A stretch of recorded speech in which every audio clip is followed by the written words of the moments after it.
और ये सिर्फ ये भी इन्होंने भी कंप्लेन लगा रखी है। अरे भाई साहब, आप मिल्कीपुर हार रहे हो, आप लिख लो 8 तारीख को।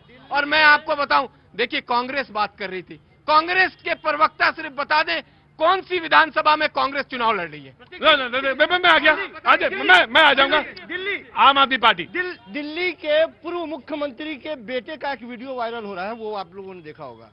मुझे अपनी बताओ, वीडियो वायरल ना दिखाओ। हाँ, अपनी बताओ। 2 करोड़ बोले थे, वादा किया था 2 करोड़ देने के लिए, लोगों को बांटने के लिए, गाली देकर के 75 लाख भी नहीं दिया है, कैसे होगा? राइट जी।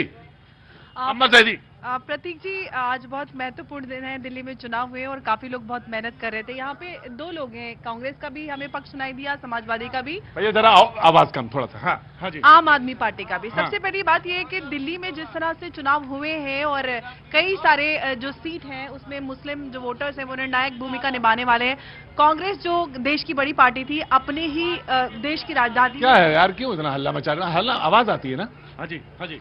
वोट कटवा की भूमिका में आ गई, क्योंकि आप बता रहे कि शीला दीक्षित जी के शासन को वापस लाना चाहती है। ऐसा मैं पिछले 15-20 दिन से ग्राउंड पे प्रचार में थी, मुझे कहीं पे भी कांग्रेस की आवाज नजर नहीं आई। पता नहीं इनको कौन सा सपना नजर आ रहा है। और सबसे बड़ी बात, पूरे इतने दिनों में कांग्रेस तो कहीं पे नजर ही नहीं आ रही थी कि वो चुनाव भी लड़ रही है। हमें जोश में होश ही खोना।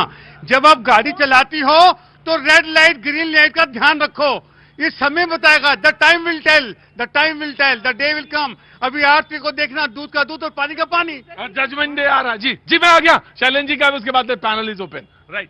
प्रतीक जी, सबसे पहले तो क्या है, जो लोग ये प्रश्न खड़ा करते हैं कि लोकतंत्र के ऊपर, तो बड़ा ही अजीब सा जो माहौल पैदा होता है इस देश के अंदर। जब आज मौजूदा हालात में 31 मुख्यमंत्री हैं, हिमाचल प्रदेश में जहां 98% हिंदू आबादी है, वहां पर जो है गैर भाजपा सरकार गठित होती है, तो क्या लोकतंत्र की निशानी नहीं है?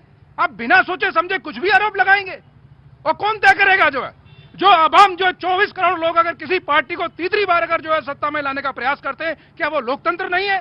अरे भाई, देश में लगभग आधी सरकारें गैर भाजपा, वो तो आम आदमी पार्टी को भी वही तीसरी बार लाए। तो मैं वही कह रहा हूं, पंजाब में कौन है? क्या लोकतंत्र नहीं है? अब ऐसा तो नहीं हो सकता कि यदि हम जीत रहे हो तो लोकतंत्र है, यदि हारने की संभावना है तो ग्राउंड तैयार करोगे, खतरा है। जी। पूरे इलेक्शन में इलेक्शन कमीशन ने शेरो शायरी से अपना काम चलाया।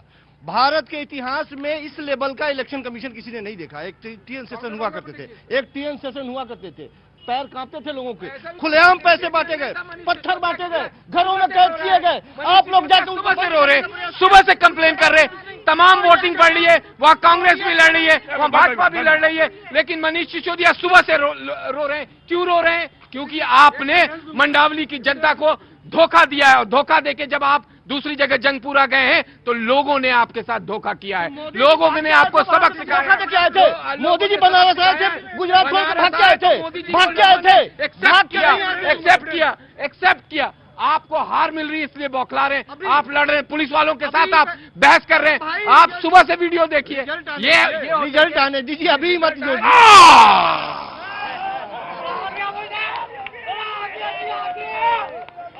पहले। हाँ, अरे रुको, मैं आ गया। मैं आज पूछ ही नहीं रहा, पहले रिजल्ट आने दीजिए। और जब हाँ बिल्कुल भैया, जैसे ही रिजल्ट आएगा तो पता चलेगा। कहाँ से आना हुआ सर आपका? लोकल है यहाँ से, लेकिन बहुत सारे लोग दिल्ली में हैं जिन्होंने वोट डाला है। आपने डाला वोट? कहाँ डाला, किस विधानसभा में? 07 में, यानी जमुना पार में डाला। बहुत अच्छा किया। हाँ जी, राजेंद्र नगर में डाला आपने। क्या नाम है आपका? प्रदीप कुमार। वाह प्रदीप कुमार जी, क्या बजे डाल दिया था वोट? मैंने डाला 11:30 बजे। 11:30 बजे का वोट डालने के बाद यहाँ आए फिर काम पे। बहुत अच्छा किया जी। मैं आ गया शैलेंद्र जी, बिल्कुल आ रहा हूँ, मैं आपके पास भी आ रहा हूँ जी। प्रतीक जी, मुझे बड़ी हैरानी होती है, मैं समय ऑन एयर बोल रहा हूँ, लगभग 7:15 बजे, और पालम विधानसभा के अंदर आपका सेक्टर 7 कम्युनिटी सेंटर के सामने आम आदमी पार्टी के प्रत्याशी के द्वारा 2 टेबल के सामने इनका जो है सिंबल और इनका पोस्टर लगा हुआ था। ठीक है, किसी के द्वारा शिकायत की गई हो, इनको चुनाव कैसे लड़ना है वो नहीं पता, चुनाव आयोग की गाइडलाइन नहीं फॉलो करते, ये ऑन रिकॉर्ड बोल रहा हूं।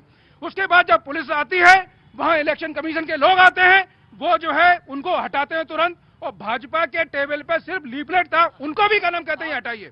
तो जो चुनाव आयोग, एक मिनट, मुझे पूरी बात, ईमानदार लोग हैं यार, आप ईमानदार है ना।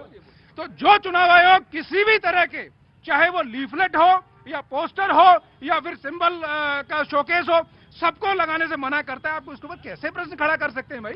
12 साल की एक पार्टी और विश्व की सबसे बड़ी पार्टी भारतीय जनता पार्टी, और उसको लाके खड़ा कर दिया। 10 सालों तक वो गरियाते रहे, हमको रेवड़ीबाज बताते रहे और दिल्ली को मुफ्तखोर कहते रहे।